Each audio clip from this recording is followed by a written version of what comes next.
Foreign greetings. I've been aware that a post story regarding my denying divorce to Mark was circulating for many years. That was the result of the psychological torture that people were inflicting upon me. So, um, through all these years of psychological torture, plus hacking of the electronic devices like the refrigerator, I've come to learn that on the day that Mark's head was hurt, he must have said, "Let's go get a divorce now." Well, I didn't hear him because I was sleep deprived. All the um, all the reasons listed on the paperwork are applicable to uh, the reason that I did not hear him. So in reality, I am the one who was seeking a divorce almost from the moment that we were on the way to getting married, except that he pulled out a gun. So I just had to keep going.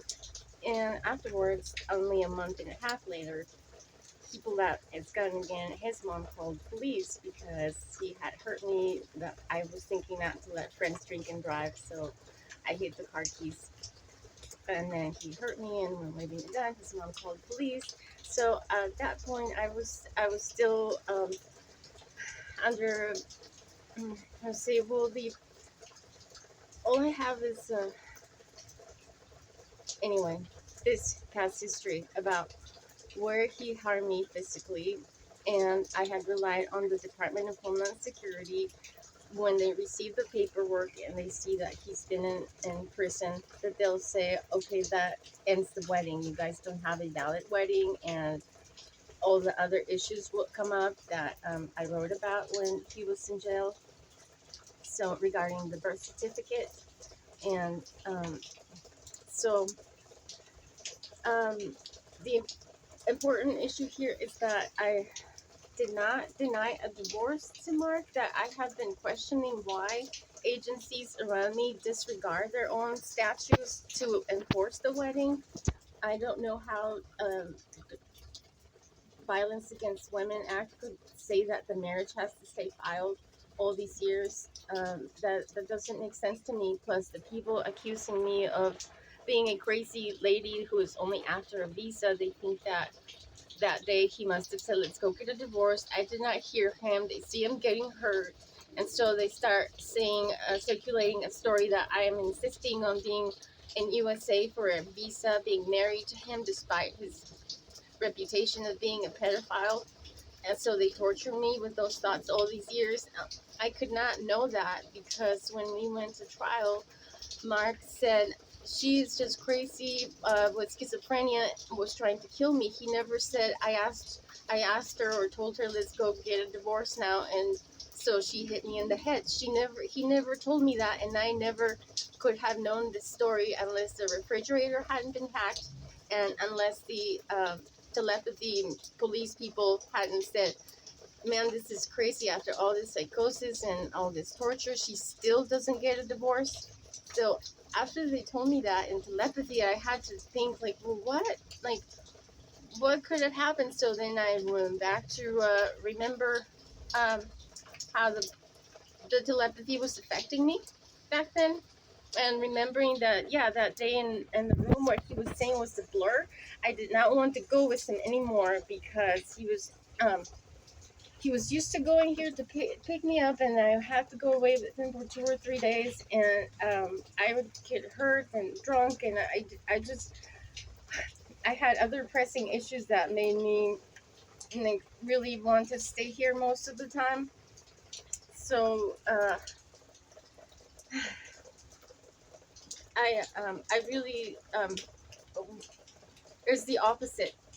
I did not deny a divorce. I really, really wanted the divorce more than I wanted to be near him, and that not, that has been the case. We didn't live together at all, except for that month and a half back in 2009, and then a few instances of getting together after I got out of jail because I believed that he believed that I was trying to kill him. So I said, well, obviously I was not trying to kill him. I don't know what was going through my mind exactly at the time. And so, um, anyway, I knew that I wasn't trying to kill him. So if he called me after I got out of jail, I went with him to prove to him that I'm not a crazy lady that is trying to kill you the way he testified in the courtroom.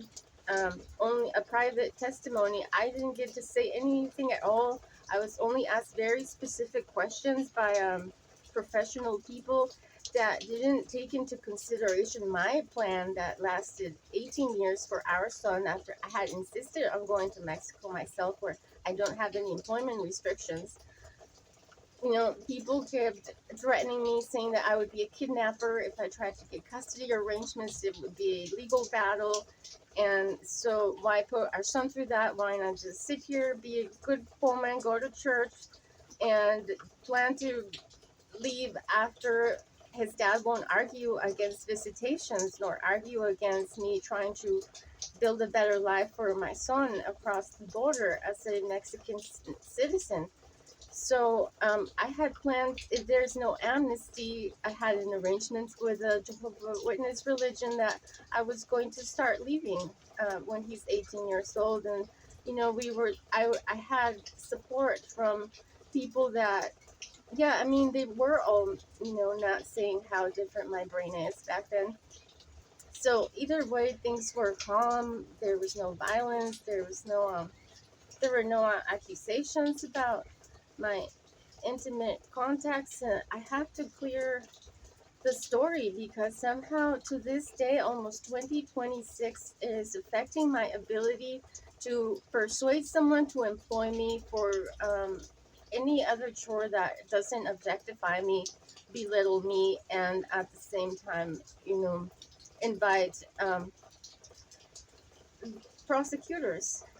So I'm I'm I'm I'm trying to communicate effectively with the people around me about what happened, about what I can do, what we can do together to improve um, my contributions because I'm disabled. My arm is aching right now holding the phone because I was in a car accident. So I have injuries and I have a lot of stress that makes me now vent for almost 8 minutes. So I'm going to stop. Hoping that this will help diminish the what I'm calling unemployment stress, please, and also, yeah, bullying about a family life, an intimate family life. Please stop bullying. Please, thank you for listening. Questions, comments are accepted.